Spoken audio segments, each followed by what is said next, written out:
kabar gembira buat kalian. Nah, kelas ini bakal berangkat studi banding. Nah, kira-kira kalian mau kemana nih?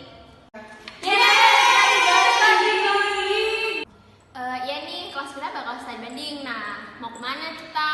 Coba deh, Afifah, kamu mau kemana? Coba. Bu, aku mau ke Surabaya aja. Soalnya kan deket dari Malang. Terus di sana juga banyak kok sekolah-sekolah yang bagus. Wah, bagus tuh pendapatmu. Kalau Hima gimana?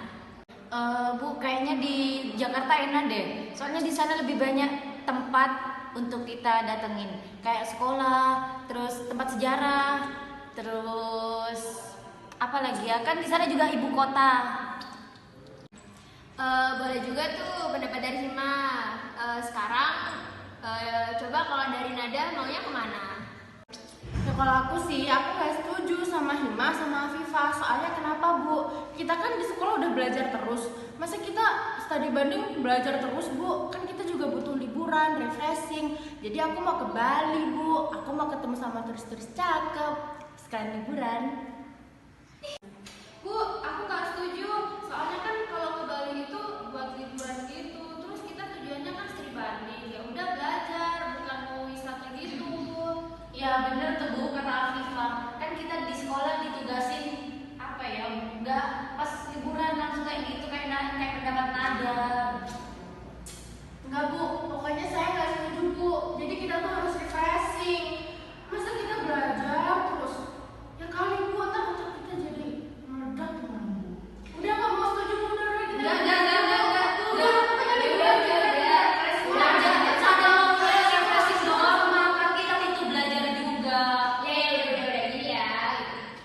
Oke teman-teman, itu tadi salah satu contoh dari hak menyampaikan pendapat.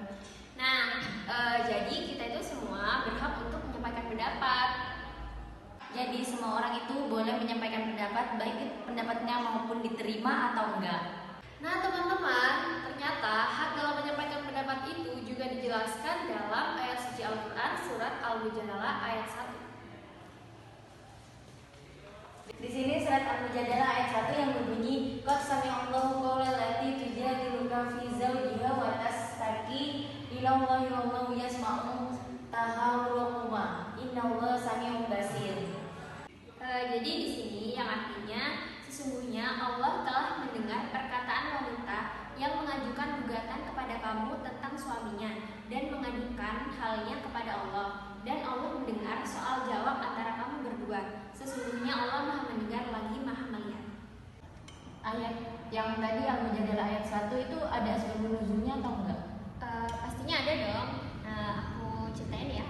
Ini jadi sebab turunnya ayat ini tuh berhubungan dengan persoalan wanita yang bernama Haulah binti Salabah yang telah dizihar oleh suaminya, yaitu Aus ibnu Samit, yaitu dengan mengatakan kepada istrinya, kamu bagiku seperti punggung ibuku, dengan maksud dia tidak boleh lagi menggauli istrinya sebagaimana ia tidak boleh menggauli ibunya.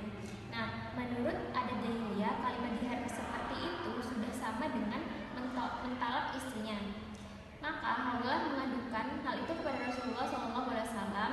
Jadi Rasulullah ini menjawab bahwa dalam hal ini belum ada keputusan dari Allah. Dan pada riwayat yang lain Rasulullah berkata, engkau telah diharamkan bersetubuh dengan dia. Lalu Haulah berkata, suamiku belum menyebutkan kata-kata talak. Kemudian Haulah berulang kali mendesak Rasulullah supaya menetapkan suatu keputusan dalam hal ini, sehingga kemudian turunlah ayat ini dan ayat-ayat berikutnya. Jadi diriwayatkan oleh Al-Hakim yang mensahihkannya yang bersumber dari Aisyah bahwa Siti Aisyah berkata, Maha suci Allah yang pendengarannya meliputi segala sesuatu. Aku mendengar Haulah bin Salabah mengadu tentang suaminya pada Rasulullah SAW, akan tetapi aku tidak mendengar seluruh pengaduannya. Haulah berkata, masa mudaku telah berlalu, perutku telah keriput, aku telah tua bangka dan tidak akan melahirkan anak lagi. Nah Him, ayat ini juga ada tafsir ayatnya juga loh, mau tau nggak? Apa aja emang? Nah yang pertama itu ada surat Asy-Syura ayat 38. Nah surat ini masuk ke Makkiyah. Yang kedua itu ada surat At-Thaha ayat 44. Ini masuk ke Makkiyah juga. Nah yang ketiga ada An-Nisa ayat 9. Ini masuk ke Madaniyah.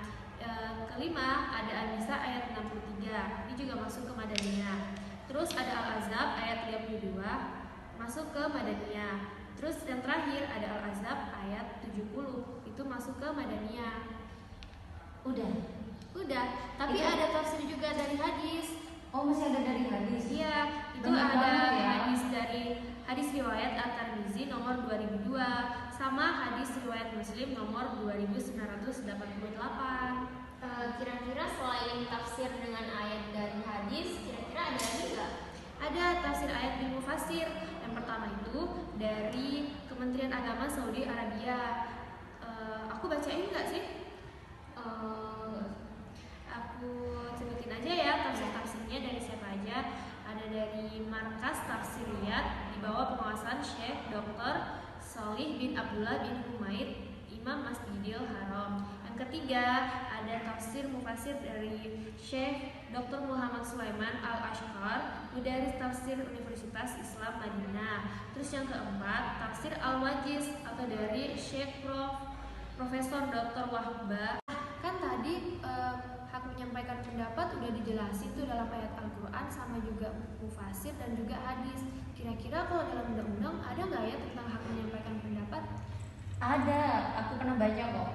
Di Undang-Undang tentang Kemerdekaan menyampaikan pendapat di muka umum yang terdapat dalam bab 1 ketentuan umum. Nah, dalam pasal 1 itu ada satu, kemerdekaan menyampaikan pendapat adalah hak setiap warga negara untuk menyampaikan pikiran dengan lisan, tulisan dan sebagainya secara bebas dan bertanggung jawab sesuai dengan ketentuan peraturan perundang-undangan yang berlaku.